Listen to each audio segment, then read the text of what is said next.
रखिए अगले 2 मिनट तक सभी जन प्रार्थना में जाते हुए।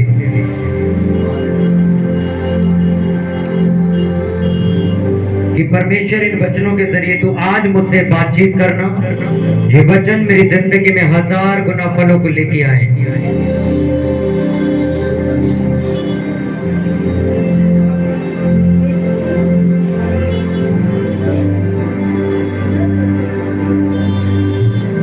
परमेश्वर तेरे वचनों को सुनने के लिए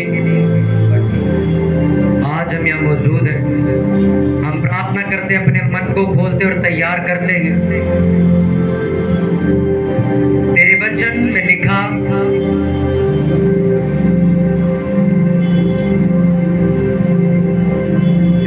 लिखा परमेश्वर इकलौता तेरा ऐसा वचन है परमेश्वर हमें शुद्ध और पवित्र कर सकता है। इस वचन को सुनने के लिए परमेश्वर आज हम अपने मन को तैयार करते।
यीशु मसीह के नाम में मांगते सब बोले आमीन।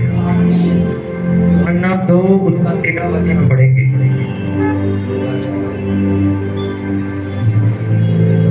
यूहन्ना 2 उसका 13 वचन, यूहन्ना 2 उसका 13वां वचन हम पढ़ेंगे सभी जन।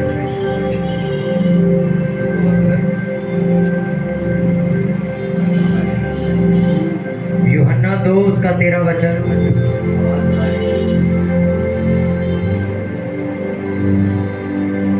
नया नियम पेज नंबर 132 हम लोग पढ़ेंगे।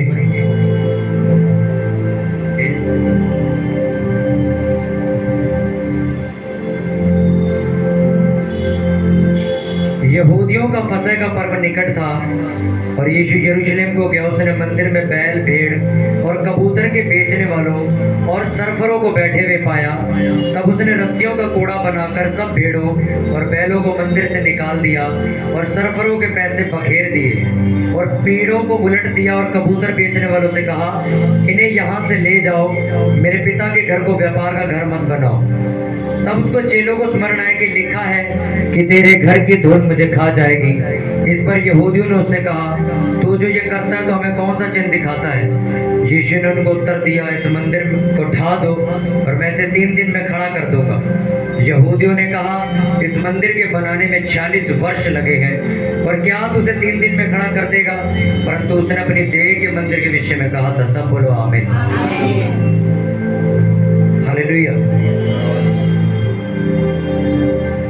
बाइबल में लिखा कि जब प्रभु यीशु मसीह मंदिर की तरफ गए तो जो वहां पे पैसों की लेन देन कर रहे थे, कुछ जानवर बेच रहे थे, कोई कबूतरबाजी कर रहे थे, कोई दुकानें खोल के बैठे थे। मतलब सारे लोग मंदिर के बाहर बैठ के, यानी कि परमेश्वर के घर के बाहर बैठ के, चर्च के बाहर बैठ के व्यापार कर रहे थे। पैसों की एक्सचेंजेबल चल रही थी वहां पे। मतलब सिर्फ बिजनेस हो रहा था और चर्च में कोई भी प्रार्थना का मतलब नहीं था। हालेलुया। अगर आप बाइबल को ध्यान से पढ़ो तो आपको एक चीज समझाता हूं मैं। अगर आप मूसा की स्टोरी को पढ़ो तो बाइबल में ऐसा लिखा है, जब एक मिस्र का व्यक्ति इजरायली व्यक्ति के ऊपर अत्याचार कर रहा था तो मूसा को गुस्सा आया और उसने क्या क्या किया, उस मिस्री जो मिस्र देश का रहने वाला सिपाही था उसको जाके मार दिया और मिट्टी में गाड़ दिया। किसने? मूसा ने। वजह क्या थी कि मूसा को एकदम से देख के गुस्सा आया कि ये मेरे इजरायली लोगों को क्यों मार रहा है। उसने उसको पकड़ा, उसे मारा और मिट्टी में डाल दिया। दूसरा, बहुत सारे लोग इकट्ठे होके नेहेमिया के पास आए। इको कम करे। नेहेमिया के जब पास आए तो नेहेमिया को बताया कि यरूशलेम के मंदिर की हालत क्या है। तो कहता, जैसे ही बाइबल बताती है कि जैसे नेहेमिया ने ये सुना कि यरूशलेम की शहरपना खंडर पड़ी है, टूटी हुई पड़ी है, कोई उसको बनाने वाला नहीं है, लिखा नेहेमिया रोने लग गया। उसको दुख हुआ बहुत ज्यादा और वो रोने लग गया वहां पे। हालेलुया। किसको दुख हुआ? बोलो। नेहेमिया जो एक राजा का पिलाने वाला था, जो कटोरा लेके खड़ा होता था, और वो परमेश्वर को मानने वाला व्यक्ति था। जब उसको ये पता चला कि परमेश्वर के मंदिर की हालत खंडर हुई पड़ी है, खराब हुई पड़ी है, शहरपना टूटी पड़ी है, लेकिन जैसे उसको पता लगा वो रोने लग गया, वो दुखी हो गया वो। उसके बाद उसने प्रार्थना करी, परमेश्वर ने उसे कहा, जा मेरा जो शहरपना गिरी उसको तू जाके बना। पर राजा उसके पक्ष में हो गया। राजा ने उसे आज्ञा दी, तू जा और वहां बना, और उसका वहां का राज्यपाल भी बनाया, यानी कि एक तरह का समझ लो एक एलजी बना दिया उस देश का। इतनी बड़ी पावर उसको दे दी राजा ने, और उसने जाके शहरपना को बनाया। आपको पता है प्रभु यीशु मसीह के मरने का सबसे ज्यादा दुख और सबसे ज्यादा चिंता कौन से चेले को थी? पतरस को। परमेश्वर को मसीह कहने वाला भी वही था, और प्रभु यीशु मसीह को ये कहने वाला कि तेरी बजाय मैं मर जाऊं, वो भी वही था। 3 बार ये बोलने वाला अपने मुंह से कि मैं तुझसे प्यार करता हूं, मैं तुझसे प्रीति करता हूं, मैं तुझसे प्रेम करता हूं, बोलने वाला पतरस था। मैं आपको क्यों बता रहा हूं, उसका कारण बाइबल का चौथाई हिस्सा, 1/4 हिस्सा जिस प्रचारक ने लिखा, पौलुस ने सबसे ज्यादा पत्रियां लिखी। बाइबल ऐसा बताती है वो इसलिए पत्रियां लिखता था लोगों को, क्योंकि जब मसीही लोग खराब होते थे तो पौलुस को दुख होता था। इसलिए पौलुस ने सिखाने के लिए क्या करता था, जेल में बैठ के पत्रियां लिख लिख के उन्हें भेजता था, जो आप आज पढ़ते हो। आप कुरिन्थियों की पुस्तक पढ़ते हो, इफिसियों, गलातियों, रोमियो, ये सब पढ़ते हो ना, ये पौलुस ने लिखी है। कब लिखी? जब मसीही लोग गलत चल रहे थे और उसे दुख होता था, और उसने पत्रियां लिखी जो आज तक मसीहों को सुधारने के लिए, लोगों की जिंदगी में बदलाव लाने के लिए पढ़ी जाती है और सिखाई जाती है। आपको पता मैं इतने सारे लोगों का नाम क्यों ले रहा हूं? एस्तर के बारे में सुना आपने? यहूदी जाति को राजा कहता मरवा दूंगा। जिस जाति में से प्रभु यीशु मसीह ने जन्म लेना था, एक बंदे ने षड्यंत्र रचा और यहूदी जाति को मरवाने की तैयारी करवा दी राजा के हाथ से। बाइबल ऐसा बताती है, एस्तर को ये जब बात पता लगी तो एस्तर ने 3 दिन रात के उपवास रखे, ना तो कुछ खाया ना तो कुछ पिया, और राजा के सामने जाके सच बताया, और यहूदी जाति मरने से बच गई एक लड़की की वजह से। क्यों? क्योंकि उसको दुख था, क्योंकि वो खुद यहूदियों में से आई थी, वो यहूदी जाति में से आई थी। आपको पता मैं ये सब क्यों बता रहा हूं आपको? जिन भी लोगों को परमेश्वर ने इस्तेमाल किया, वो सारे लोग वो लोग थे जो परमेश्वर के कामों के लिए दुख उठाते थे। जिनको परमेश्वर की कोई खराब चीज दिखती थी तो वो रो पड़ते थे। जिनको परमेश्वर के भवन की, परमेश्वर के राज्य की और परमेश्वर के लोगों की सदा चिंता रहती थी, ऐसे लोगों को परमेश्वर ने उठा के इस्तेमाल किया। आप मूसा पढ़ो, मूसा को जलन होती थी जब उसके देश के लोगों को कोई मारता था, इसलिए सबसे ज्यादा तादाद में लोगों की अगुवाई करने वाला भविष्यवक्ता बना मूसा। 20 लाख से ज्यादा लोग थे जिनको वो सिखाता था। नेहेमिया एक राजा के पास खाना खिलाने वाला होता है और एक पानी पिलाने वाला होता है। वो पानी पिलाने वाला था। उसको दुख हुआ जैसे उसने बात सुनी कि परमेश्वर का मंदिर खंडर पड़ा, कोई बनाने वाला है नहीं, और वो खुद गया वहां पे बना के आया उसने। हालेलुया। अब आपको मैं एक चीज समझाता हूं। जो व्यक्ति की ड्यूटी ये है पानी पिलाने की, उसकी तनख्वाह कितनी होगी? एक तरह का नौकर है वो, जो राजा के पास खड़ा होकर सिर्फ क्या करता है, शरबत देता है, जूस देता है, अलग अलग तरीके के, बस ये काम उसका। एक नौकर की तनख्वाह कितनी होगी, समझ लो आज के हिसाब से 10,000। और जिस शहर पनाह को वो बनाने गया, पूरे यरूशलेम के चारों तरफ बनी हुई है, करोड़ों रुपए का खर्चा, एक 10,000 रुपए की तनख्वाह वाला आदमी वो बना के कैसे आया? उसको इतनी सारी सपोर्ट कहां से मिली? उसको राजा ने सपोर्ट दी सारी। राजा को यरूशलेम से कोई लेना देना नहीं था, पर नेहेमिया को लेना देना था।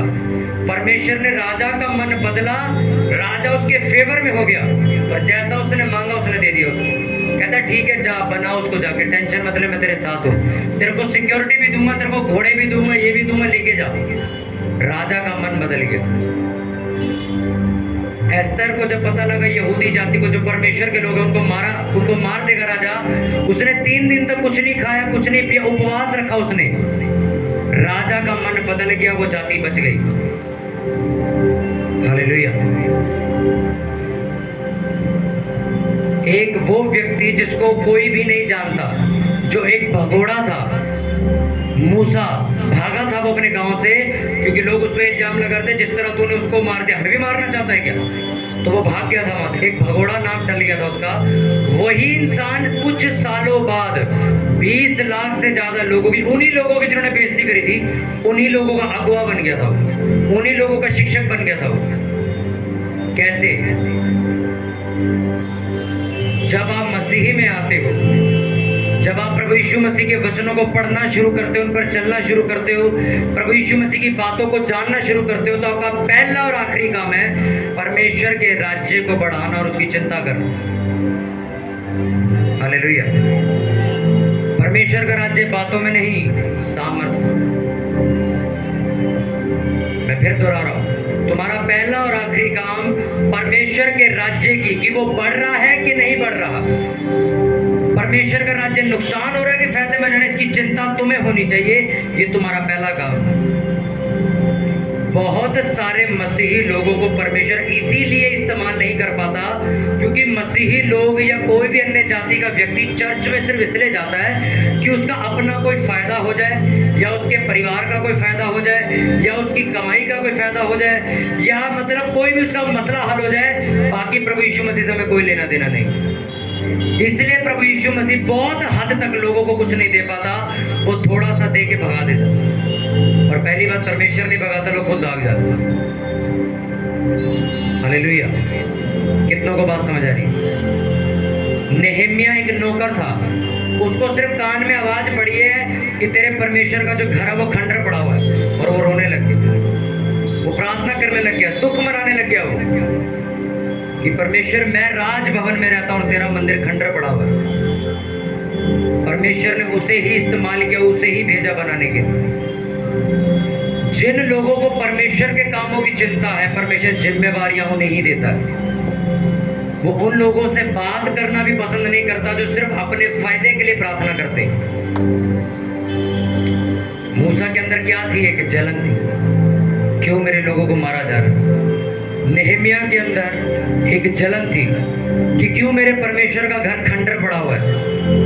पतरस के अंदर एक जलन थी कि क्यों हम जिंदा और हमारा परमेश्वर मारा जा रहा है। एस्तर के अंदर एक जलन थी कि क्यों यहूदी जाति को, जो परमेश्वर को मानने वाले लोग, क्यों मारा जा रहा है। एक जलन थी और उन्होंने इन सबको बचा लिया। क्या थी इनमें? एक जलन, एक जिद थी इनके अंदर। आज वो खत्म हो चुकी, यहाँ तक कि पास्टर्स के अंदर से भी खत्म हो चुकी। उनको कोई मतलब नहीं है किसी का बपतिस्मा हुआ है कि नहीं हुआ है। ये आदमी 10 साल से यहाँ बैठे, इसने अभी तक प्रभु यीशु मसीह को स्वीकार नहीं किया, उनको कोई मतलब नहीं। बाइबल ऐसा बताती, उन्हें जलन होती थी जब कोई परमेश्वर का काम रोकने की या खराब करने की कोशिश करता। कैसे हो सकता?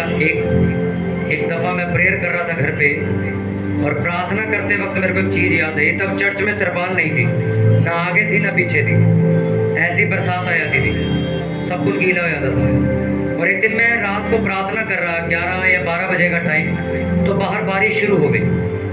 जब बारिश शुरू हो गई तो मैं बाहर जब देखने गया, मैंने कहा कल तो संडे है, सारा सामान गीला होगा सारी रात। तो मेरे को फर्क नहीं पड़ा, मैं चलो नहीं है तो चलो। और मैं अंदर आके बैठ गया। अच्छा, मेरे कमरे में एसी चल रहा था। मैंने उसी वक्त ध्यान से सोचा, यार मैं एसी में बैठा हूँ, चर्च का सामान बारिश में पड़ा हो। मैं कहा ये ठीक बात नहीं।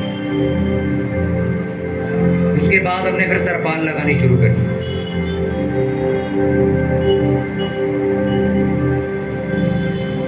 जब चर्च छोटे वाली घर में थी तो चर्च बाहर बरामदे में बैठती थी तो वहाँ पंखा नहीं होता था उस टाइम पे। अंदर ही पंखा था, एक ही पंखा था, बाहर पंखा नहीं था। तो अंदर जब हम बैठते थे हमें तो हवा आती थी। मैं कहा यार बाहर वाले बिना हवा के बैठे, उनके लिए पंखा लगा। हाँ, मतलब समझ रहे हो मैं क्या समझाने की कोशिश कर रहा हूँ? क्या नहीं समझ आ रही आपको? कि आप किसी भी व्यक्ति को इस बाइबल में से निकालो, उसको परमेश्वर ने क्यों इस्तेमाल किया, उसका कारण भी लिखा हुआ है कि उसको दुख बड़ा होता था खराब। पौलुस ने इतनी सारी पत्रियां क्यों लिखी? उसको दुख होता था जब चर्च वाले गलत काम करते थे। तो आप कभी भी कोई पौलुस की पत्री पढ़ो, उसका परिचय पढ़ना शुरुआत करो, उसमें बार बार लिखा है इफिसियों की कलीसिया में गड़बड़ी होने के कारण, कुरिन्थियों की कलीसिया में गड़बड़ी होने के कारण, बहुत सी गलातियों की कलीसिया में गलती होने के कारण इसलिए लिखी गई। उनकी गलती सुधारने के लिए उसके अंदर जलन थी कि यार अगर मैंने नहीं समझाया ये बर्बाद हो जाएंगे सारे। कितनों को समझ आ रही?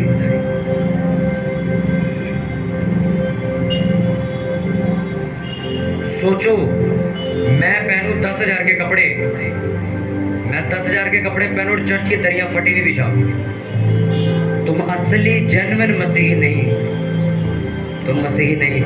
तुम कुछ और हो सकते हो पर मसीही नहीं हो सकते। मसीही तो ऐसे थे, जहां तक कि सोचो उन्होंने बंदा मार दे, उस टाइम पे तो कुछ था नहीं इतना पूछने वाला कोई। गरज एक अंदर, क्यों खराब हुआ परमेश्वर का काम, हम ठीक करेंगे। यशायाह नबी क्या कहता खड़ा होकर परमेश्वर को? परमेश्वर कहता है कोई भेजने के लिए मेरे पास नबी नहीं है, मैं किसको भेजूं लोगों के पास? यशायाह नबी कहता है मैं यहाँ हूं, मुझे भेजो। एक अंगारा वेदी पर से उठाया गया, उसकी जबान उसके होठों पे रख दिया गया और वो पवित्र हुआ। लिखा मैं गैर भाषाओं के द्वारा लोगों से बातें करूंगा। क्यों? यशायाह के अंदर एक गरज है। आप मलाकी की पुस्तक पढ़ो कभी, सिर्फ 3 अध्याय की आप 10 मिनट में पढ़ लोगे। मलाकी की पुस्तक पता क्यों लिखी थी मलाकी ने? मलाकी को जलन होती थी लोगों से जब वो बीमार भेड़ चर्च में ले आते थे। वो उस टाइम पे बलियां चढ़ती थी, तो क्या करते थे लोग? कहते बलि तो चढ़ानी, अब पैसे इतने हैं नहीं। अच्छी जो भेड़ है वो है भैया 5 लाख रुपए की। अच्छा, बीमार वाली कितने की? कहते हैं तो 1 लाख में मिल जाएगी। जिसका पैर टूटा हुआ है ये 50,000 में, कहता है ये नहीं देती। और वो 50,000 वाली लेके जिसका पैर टूटा हुआ है, सर फटा हुआ, उसका पट्टियां बंधी हुई है, बीमार भेड़ लेके जाते थे, कहते ये लो जी यहोवा के लिए भेजी। मलाकी सड़ता था उन्हें देख के, कहता परमेश्वर ने तुम्हें इतना दिया, तुम बीमार। आपने देखा ना कई बार होता है सब, लोगों के घर में फल सड़ने लग जाते हैं, वो चर्च दे जाते हैं हमारी तरफ से भेंट। पहले होता था, अब नहीं होता। लोग आते थे, अब मैं समझू यार बंदे बड़े फल फ्रूट लाते, बड़ी रेड़ियां लगी। बाद में एक दिन मेरे मम्मी ने देखे थी सारे कांटे निकलते।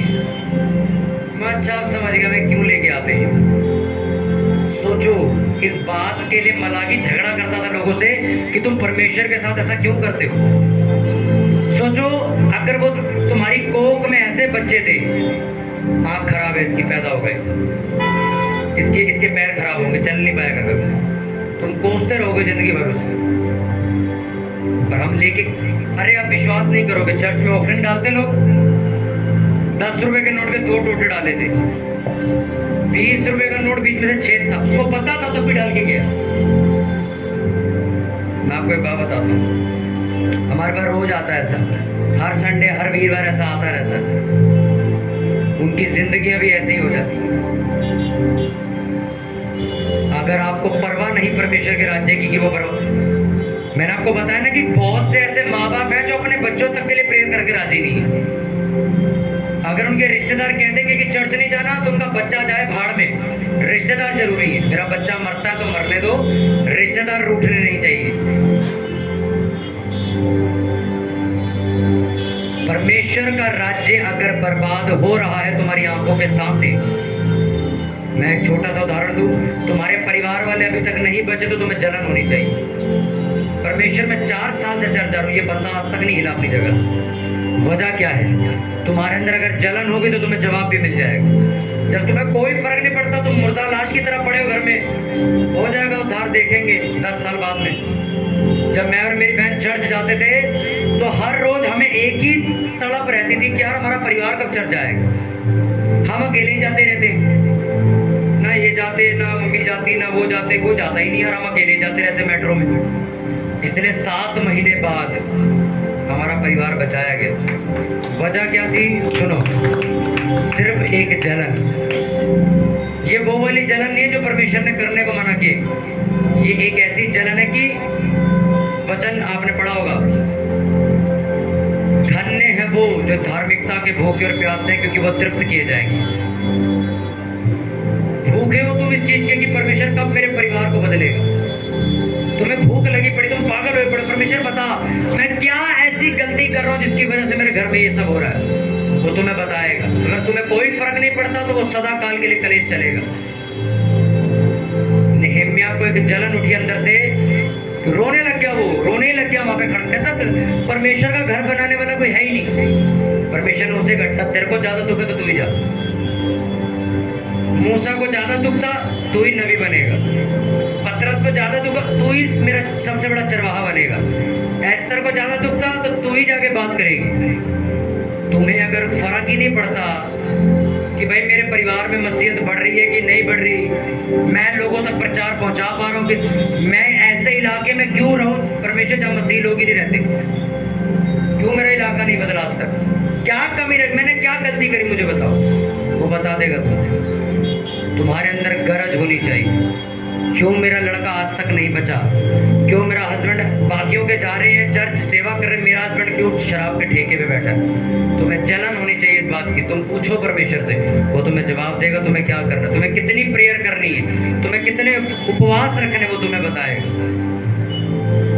तुम्हें जलन नहीं हुई, तुमने पूछा नहीं, उसने बताया नहीं। अपने पड़ोसी को बोलो ध्यान से सुन, सुनने से विश्वास पैदा होगा।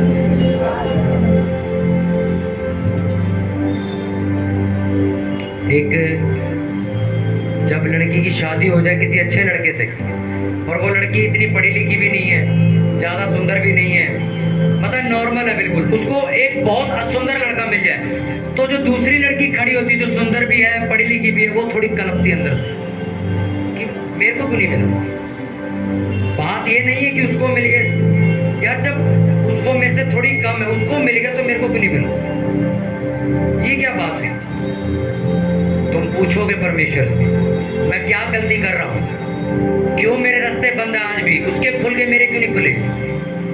उसका परिवार 6 महीने में बचा, मेरा 10 साल भी रह रहा है अभी तक, क्यों।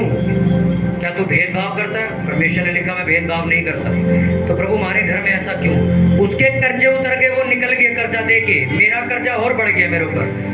वजह क्या है वो तुम्हें बताएगा कि तेरी प्रेयर खत्म है, तू फास्टिंग नहीं करता, तू बोता भी नहीं है, तू ये नहीं करता, तू मुझे अभी तक स्वीकार नहीं किया तूने, तू सिर्फ लोगों को दिखाता पर तू मानता नहीं मुझे, तू अभी भी पीठ पीछे ये गलत काम करता है।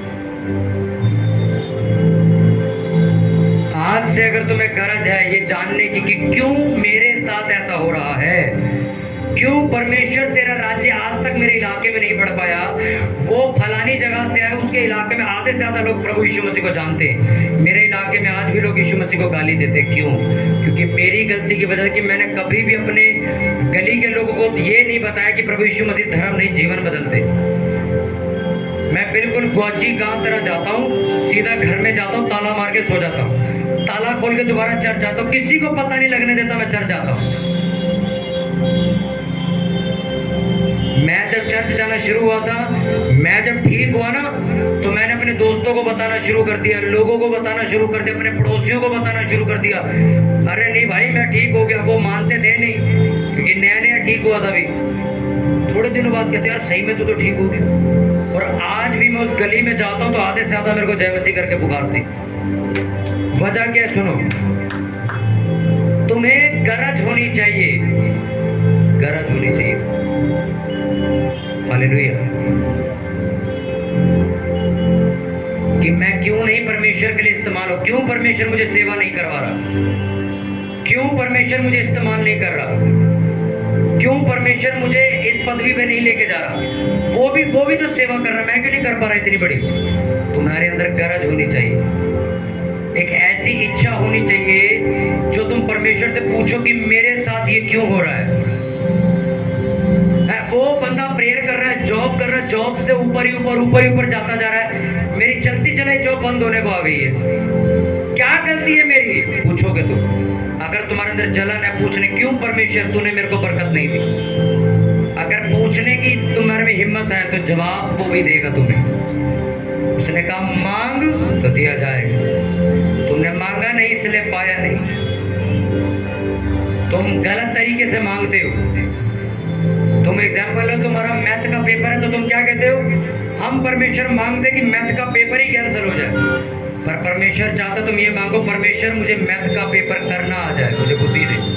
हमारी उल्टी प्रेयर है। तुम ये परमेश्वर मेरा कर्जा क्यों नहीं उतर रहा, परमेश्वर सबका उतर गया, मेरा ही क्यों नहीं उतर रहा, मेरे को बता मैं क्या गलती कर रहा हूं, मुझे बता, मैं उसे सुधारूंगा, क्या कमी है मेरे अंदर। हालेलुया। अपने हाथों को उठाओ, अपनी आंखों को बंद करके पूछो परमेश्वर से कि परमेश्वर मेरी क्या गलती, क्यों मेरा घराना आज तक बपतिस्मा नहीं ले पाया, क्यों मेरा परिवार तेरी सेवा नहीं कर रहा आज भी, क्यों मैं आज भी अपने इलाके में लोगों को उद्धार नहीं दिलवा पाया, क्यों मेरे परिवार के लोग आज तक नहीं बच पाए, क्या गलती है मेरी, क्यों मैं आज तक आगे नहीं बढ़ पाया, क्यों ये बीमारी मेरा पीछा कर रही है, क्या किया मैंने, मुझे बता, क्या गलती है मेरी, ऊंची आवाज में, क्यों ये बीमारी मेरे पीछे पड़ी हुई है, मेरी गलती क्या प्रभु मुझे बता, मैं उसे सुधारूंगा, मैं उस चीज को छोड़ने के लिए आज तैयार हूं, वो तुम्हें बताएगा।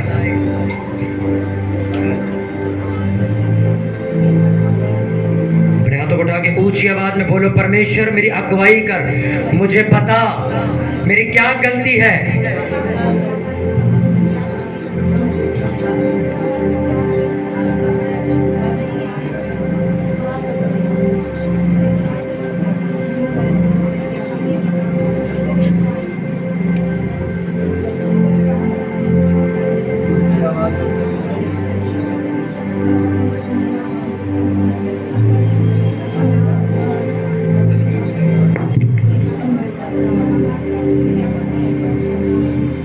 परमेश्वर की मेरी क्या गलती है, क्यों मैं अपनी जिंदगी में आगे नहीं बढ़ पाया, क्यों मेरी लाइफ एक जगह पे जाके स्टक हो गई है, रुक गई है, बंद गई है, मेरी क्या गलती प्रभु मुझे बताइए,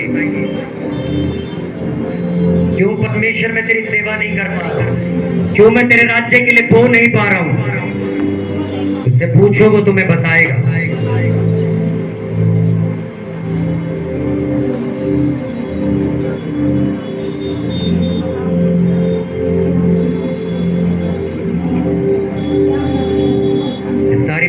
इकलौते बेटे प्रभु यीशु के नाम में मांगते सब बोले आमीन।